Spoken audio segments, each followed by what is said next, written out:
अमरीकी सदर ट्रंप ने खबरदार किया है कि चीन और रूस ईरान जंग में शरीक हुए तो उनके लिए बहुत बुरा होगा। सदर ट्रंप ने सोशल मीडिया पैगाम में बताया कि उनके ख्याल में चीन या रूस ईरान से जारी तनाज़े में शरीक नहीं है, लेकिन अगर वो इसमें शामिल हुए तो दोनों मुल्कों के लिए बहुत बुरे नताइज होंगे। सदर ट्रंप के मुताबिक चीनी सदर ने दौरा बीजिंग के दौरान वादा किया था कि वो किसी भी सूरत में ईरान को हथियार फराहम नहीं करेंगे। अमरीकी सदर ट्रंप ने खबरदार किया है कि चीन और रूस ईरान जंग में शरीक हुए तो उनके लिए बहुत बुरा होगा। सदर ट्रंप ने सोशल मीडिया पैगाम में बताया कि उनके ख्याल में चीन या रूस ईरान से जारी तनाज़े में शरीक नहीं है, लेकिन अगर वो इसमें शामिल हुए तो दोनों मुल्कों के लिए बहुत बुरे नताइज होंगे। सदर ट्रंप के मुताबिक चीनी सदर ने दौरा बीजिंग के दौरान वादा किया था कि वो किसी भी सूरत में ईरान को हथियार फराहम नहीं करेंगे। अमरीकी सदर ट्रंप ने खबरदार किया है कि चीन और रूस ईरान जंग में शरीक हुए तो उनके लिए बहुत बुरा होगा।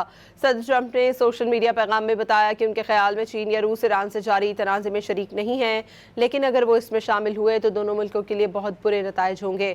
सदर ट्रंप के मुताबिक चीनी सदर ने दौरा बीजिंग के दौरान वादा किया था कि वो किसी भी सूरत में ईरान को हथियार फराहम नहीं करेंगे।